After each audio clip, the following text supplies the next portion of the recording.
Welcome, everybody. Looks like we have 3 people, 4.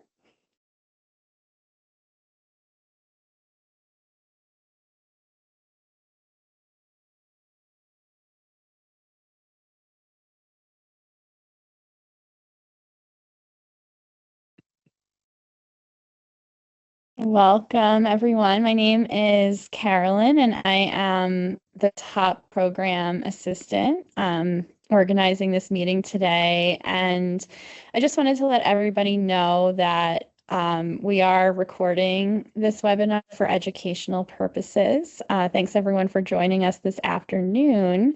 And I'm going to go ahead and hand it over to Marina. Great. Thanks so much, Carolyn. Thanks for organizing this webinar, and welcome, folks. Thanks so much for joining our webinar today. So we are going to be discussing conservation assistance for organic and transitioning to organic producers that is available through the Natural Resources Conservation Service, or NRCS. One might be off mute. I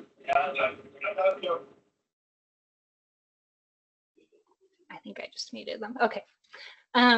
So assistance available through NRCS. So I am Marina Oriel, and I'm the Conservation Program Manager for Oregon TILF. Much of my work is focused around working with NRCS and supporting NRCS staff knowledge of organic systems so that they can ultimately better support the conservation goals of organic producers.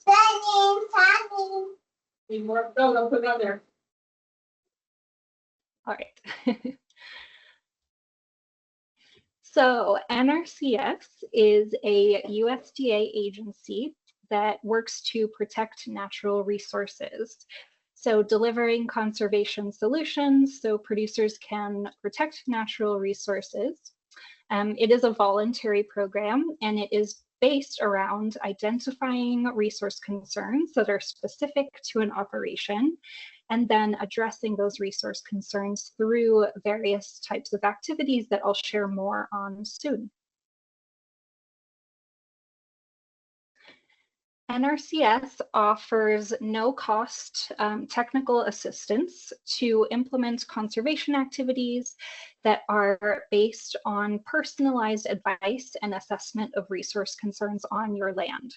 So I will talk more about the process later on, but generally an NRCS staff person will visit your farm.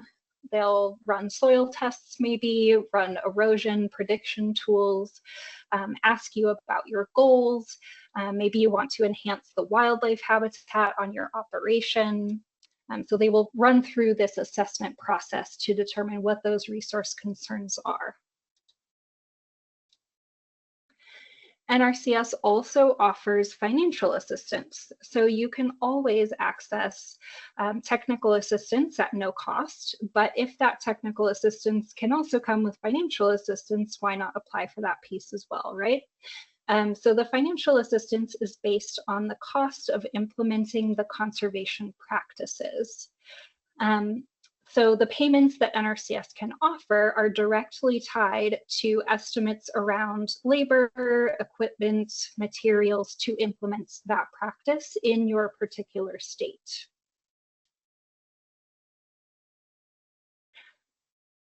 I'll share a bit more about some of these programs specifically. So EQIP, the Environmental Quality Incentives Program, is again offering financial and technical assistance to implement practices that can solve on-farm resource concerns and improve natural resources like improving soil health, conserving water quantity and quality, air quality, and wildlife habitat.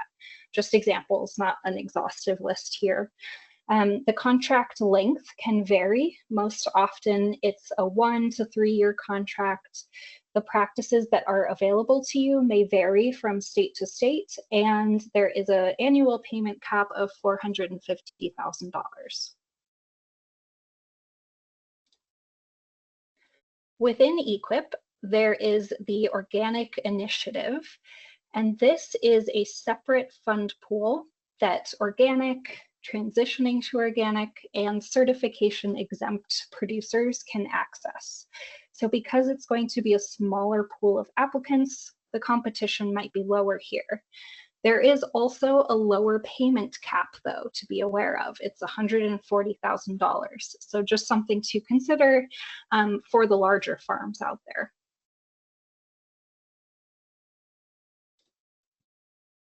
Also within EQIP is the EQIP Organic Transition Initiative.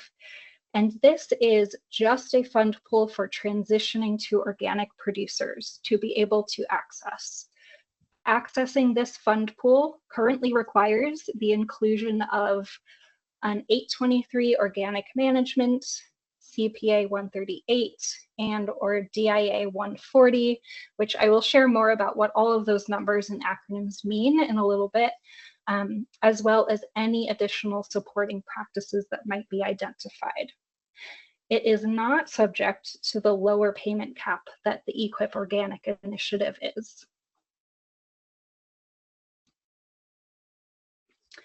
Another program here, the Conservation Stewardship Program, or CSP. This program builds on existing conservation efforts. So perhaps within EQIP, you are looking to start using cover crops. But what if you are already planting a cover crop? Maybe you want to try enhancing the benefits of that cover crop by planting multiple species or implementing a deep-rooted cover crop, things like that. You might consider the Conservation Stewardship Program. You need to be at a certain threshold for your existing efforts to be able to go through CSP. So EQIP, I think of as like getting in the door. It's that Conservation 101 perhaps. And then the Conservation Stewardship Program is building on those efforts. It's like the 201 level here. These are 5-year contracts with a $4,000 minimum annual payment. The maximum annual payment is $40,000 or $200,000 over the life of the contract.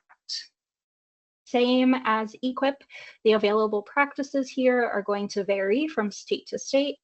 You can also bundle multiple practices together, do multiple things at once to receive a higher payment.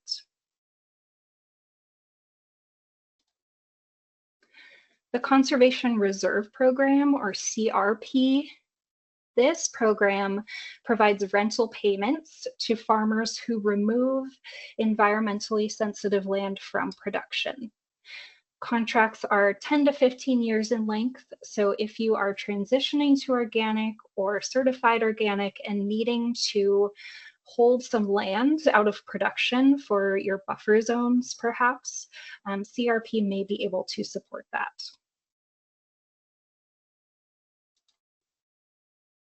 Okay, so now I'm going to show you some examples of the actual practices available through NRCS. And again, specific practices that are available can vary from state to state.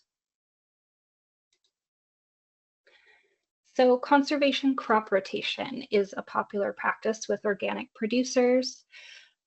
The purposes of this practice, or why it might be implemented, again, NRCS is focused on solving resource concerns. So the purposes here for conservation crop rotation include reducing erosion, maintain or increase soil health and organic matter content, providing food and cover habitat for wildlife, reducing plant pest pressures, and providing feed and forage for livestock.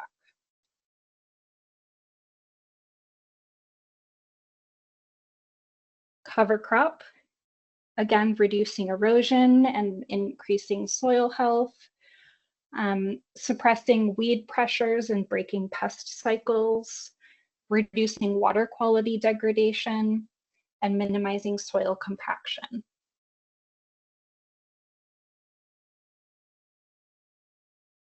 Buffer practices. So there are several practices within NRCS that could be considered buffer practices, and these can support establishing buffer zones that are required in organic production to mitigate any drift from neighboring land. So these are just a few of the possible buffer practices available through NRCS. I'm not going to read through everything on this slide, but field border, windbreak, hedgerow, and conservation cover are all commonly used.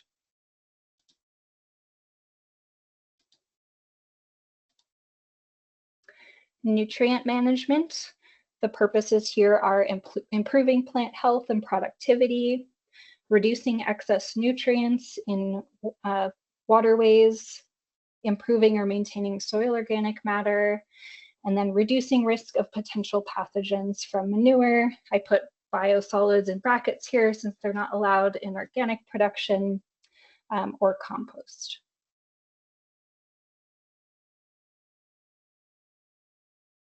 Pest management, of course, to reduce plant pest pressure, reduce injury to beneficial organisms, and reduce transport of pesticides into waterways.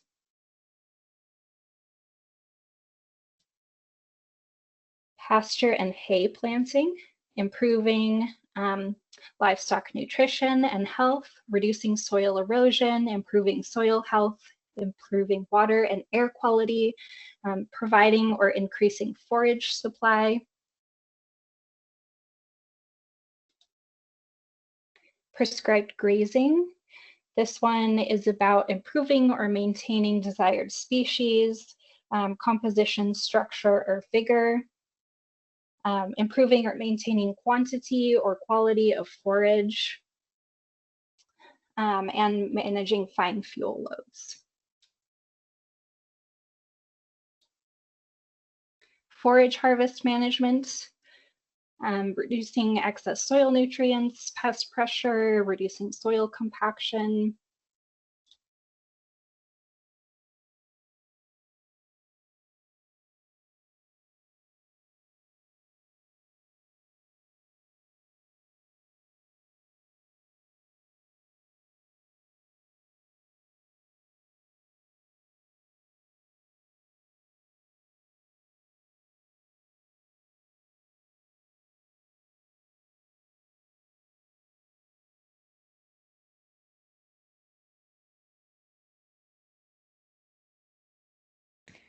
Marina, I think you're muted.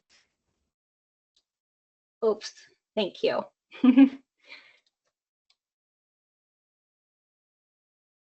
When did I'll start back up here. Sorry, thank you for jumping in there. And other livestock practices like watering facility, supplying water requirements for animals, roofs and covers, compost facility, and livestock pipeline, bringing water to points of use for use by wildlife and livestock.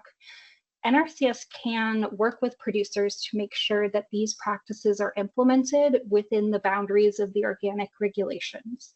So when we talk about a compost facility, making sure that treated wood is not going to be used there.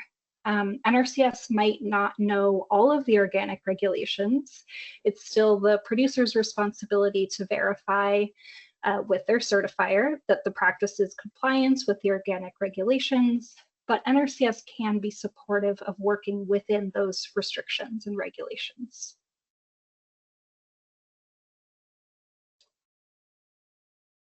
Just real quick, I see that someone has their hand raised. We will have a Q&A at the end. So if you have any questions, if anyone has any questions, you can type it into the chat, and then we will get to that at the end. Thank you.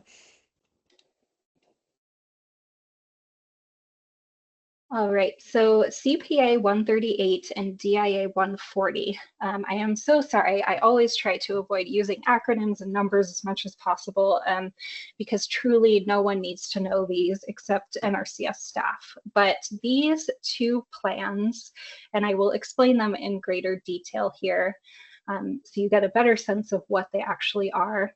They are meant for helping producers who are interested in transitioning to organic address the natural resource concerns on their operation as they make that transition. So thinking through how they are going to establish their buffer zones, address their nutrient needs, change their pest management strategies, things like that. So these two plans in particular are actually not planned by NRCS staff. They are planned by a technical service provider, or a TSP.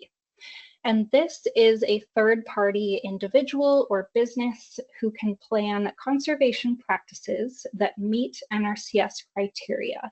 So the producer is hiring the TSP, and NRCS will reimburse that producer for the cost of hiring the TSP.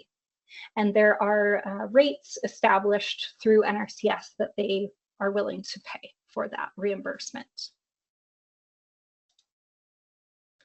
So you can find a TSP at this website. You can filter by your state and by the practice. So if you enter your state, you select CPA 138 or DIA 140, and I'll share again the difference between those two in just a moment. It will come up with TSPs who are certified for those practices in your state. Just a note that it's not necessarily where those TSPs live. They can be certified for a practice in more than one state. So whether the TSP is able to travel to you is something that may factor in here if you're interested in using a TSP. And typically someone might go this route if they already have a relationship with a TSP. They can then work with that individual instead of an NRCS staff person who you maybe don't have a relationship with yet.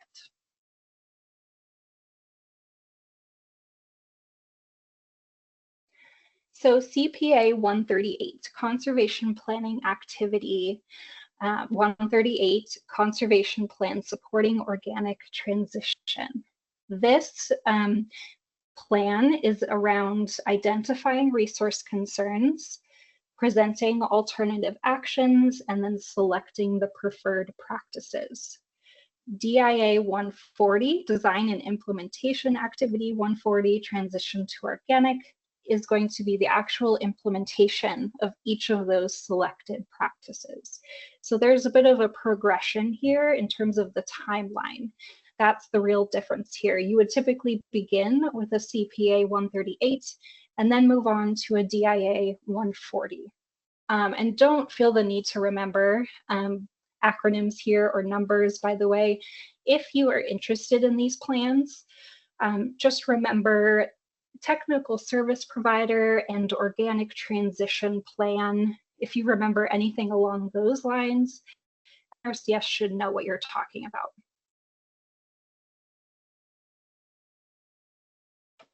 All right, Interim Conservation Practice Standard 823, Organic Management. Again, don't bother with acronyms and numbers. If you just remember organic management, that is fine. This is a fairly new practice for NRCS, and it was developed to support managing and improving natural resources on land in and adjacent to organic production areas. So this practice is planned by NRCS staff. It mirrors many of the organic regulations, and I'll share more on that in just a moment. It takes a whole farm approach, requiring an assessment of all possible resource concerns. So rather than several of the other practices I've already shared, such as building a hedgerow or implementing using a cover crop, sort of a singular practice, it looks at all the possible resource concerns, looks at them in the context of the organic regulations, and then it can also be paired with supporting practices. So if you are needing a hedgerow, this practice can be paired with the hedgerow practice, just as an example. It is most often used at the moment with producers who are transitioning to organic, but it is not specific to transition. It is just specific to land in organic production, and it can be available for certified producers as well, again, depending on the state.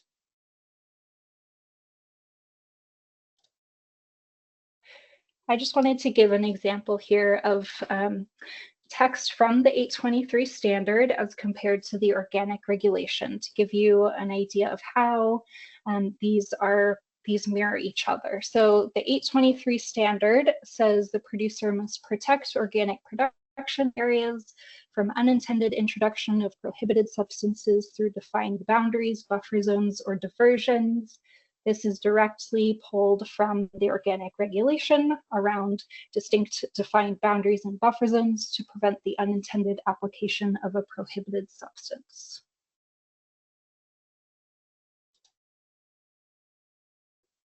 With regard to pest management, pests are managed through an integrated strategy of prevention, avoidance, monitoring, and suppression, utilizing National Organic Program allowed pest control materials only when other tactics have not provided needed control. And the organic regulation, producers must use management practices to prevent crop pests, weeds, and diseases. When the practices are insufficient, an allowed substance may be applied.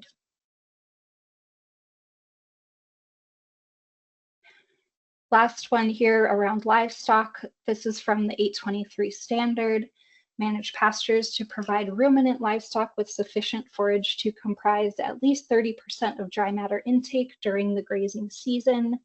This is reflective of the organic regulation that a minimum of 30% of a ruminant's dry matter intake must come from pasture over the grazing season.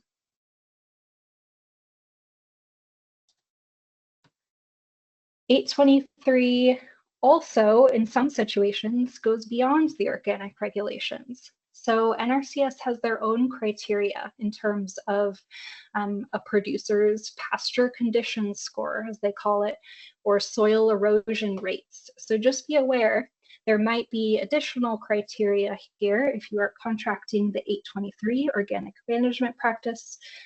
There may be additional criteria that you will need to work towards.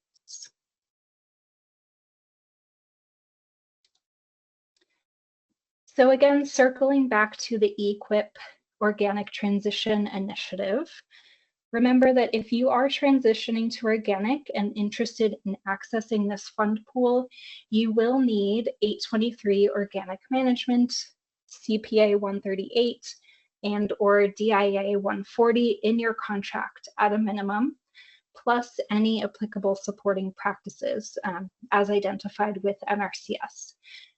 Now, I say that now, that is a true statement as of this moment, but this may actually be changing for the next fiscal year that starts on October 1st. This requirement to include 823, CPA 138, DIA 140 may be going away. I'm not saying anything definitive yet, but I just wanted to give that disclaimer that this information is current right now, but things do change over time within NRCS, and this particular requirement might be changing. NRCS offers higher payment rates for producers who are considered historically underserved. And also within the Organic Transition Initiative, foregone income may apply. It's based on your location and what you grow and whether you would qualify for foregone income or not. But that foregone income payment, if you do qualify for it, is meant to account for any drops in yield that you might experience as you transition to organic.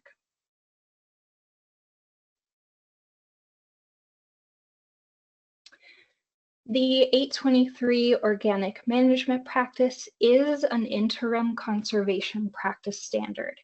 That means that it's a new standard for NRCS, and it's being tried out by states. Adjustments may be made over time as it's tried out and feedback is collected. There will be a determination at some point in the future whether this practice should be made permanent or be discontinued. So we are, with the new fiscal year starting October 1st, we are entering the third year of this practice. So it may be the last year of its interim status before it gets reviewed, or it might stay interim for a bit longer. That sometimes happens too. So just be aware that this practice is fairly new for NRCS. NRCS staff are still learning about it, learning how to best implement this practice with producers. And it may not be around forever. It is currently available, but it will at some point be reviewed to become permanent or discontinued.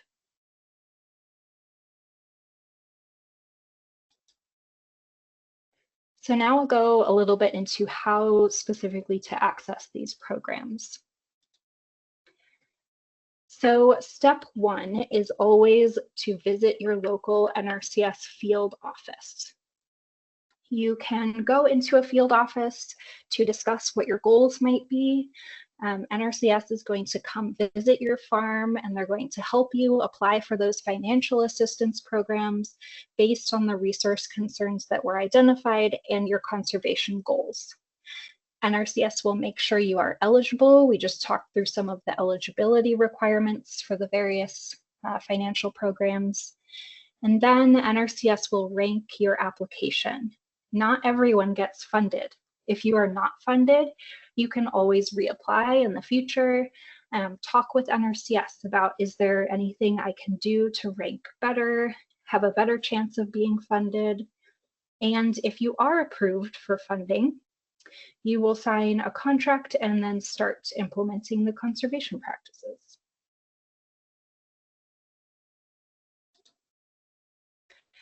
This process can take time.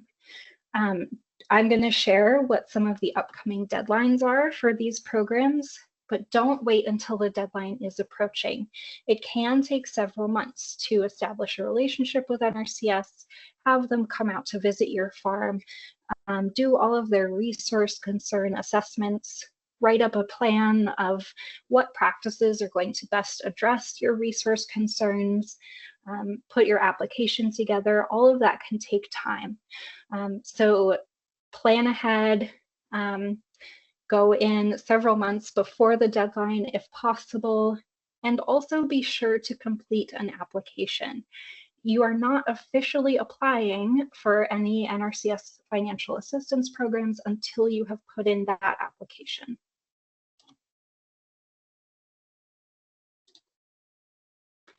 So where to find an NRCS office? You can, on the NRCS website, find your local service center. You will search by state and then county. Almost every county in the country has an NRCS office, and give them a call or walk in.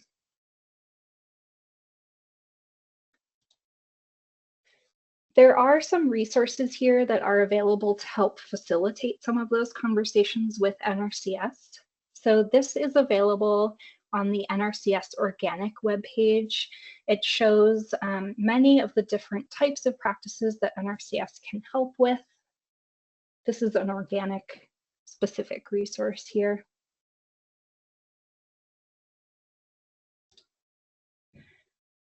It goes through some NRCS terminology, and then it has a little form to fill out to help with some of those conversations. Do you want a conservation plan with NRCS, or do you want to work with a technical service provider? What is your organic status? What do you currently produce? What are you considering producing? And what are some of your goals?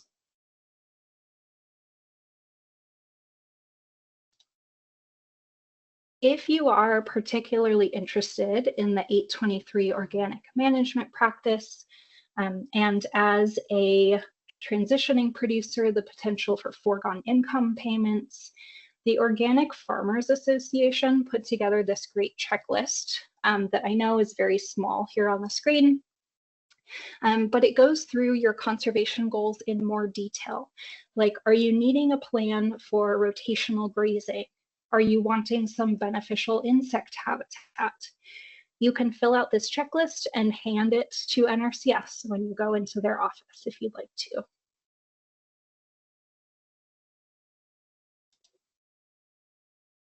Here's what you will need for your application. You need a tax ID. You need a property deed or lease showing that you have control of the property. And you need a farm tract number. This is something you need to get from the Farm Service Agency. And good news, they're usually in the same building as NRCS.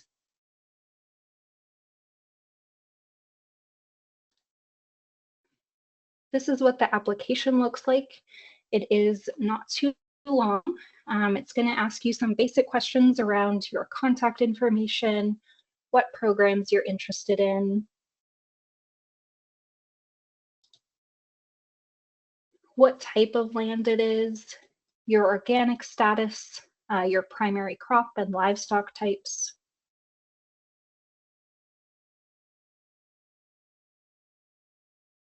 So let's talk briefly about ranking. I mentioned ranking. Again, NRCS programs are competitive and you will be ranked against other applications.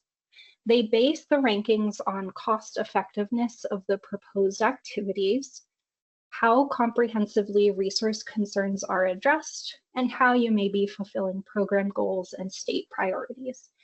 NRCS staff should be able to walk you through some of these elements and make sure that you're submitting an application that has a good chance of being approved.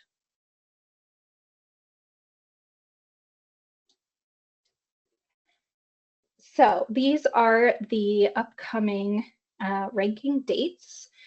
The website is here. I just put the Northwest states here. If you're joining from another state and it isn't listed here, you can find it at the URL listed here. Excuse me. Oregon, I have as TBD. They have not announced their upcoming dates yet, but I put what their dates were last year, and it may be something very similar this year. I just want to stress again that you can submit an application anytime, year-round. Just be aware that these ranking dates, that if you miss a ranking date, you might be looking at the following one for your application to be ranked. Some states have multiple ranking dates throughout the year. Some states only have one once a year.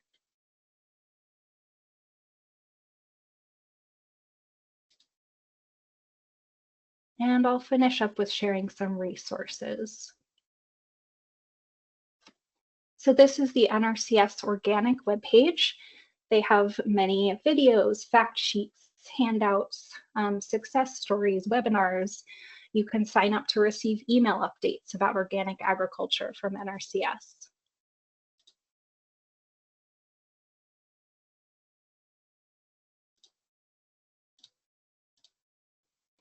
This is a screenshot from the National Organic Program guidance documents that clarifies the regulations around natural resources and biodiversity for certified organic producers. I like this document because it highlights where NRCS assistance may be available. And if you do have an NRCS contract, you can share that with your certifier, or if you are currently certified, or if you're transitioning to organic when you go to apply for certification, to help show your certifier that you are meeting the requirements for maintaining or improving the natural resources of your operation.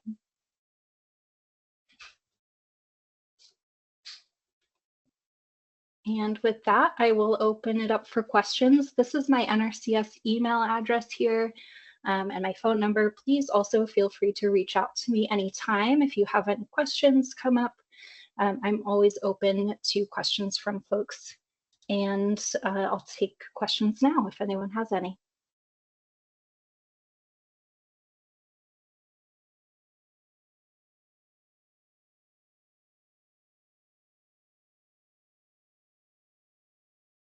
As we move into Q&A, there are a couple ways we can do this. You can either raise your hand and we will get to your question, or you can type the question in the chat and we will answer it.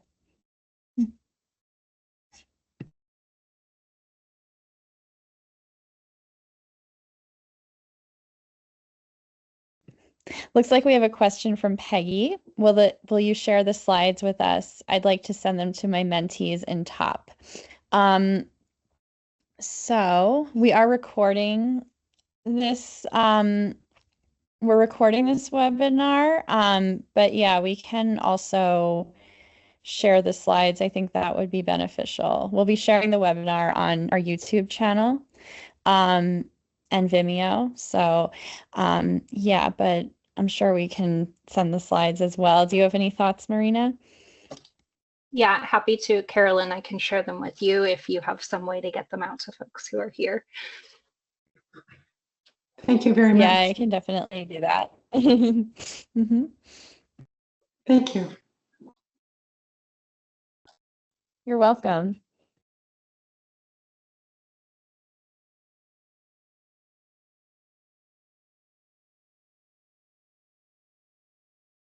Does anyone else have questions?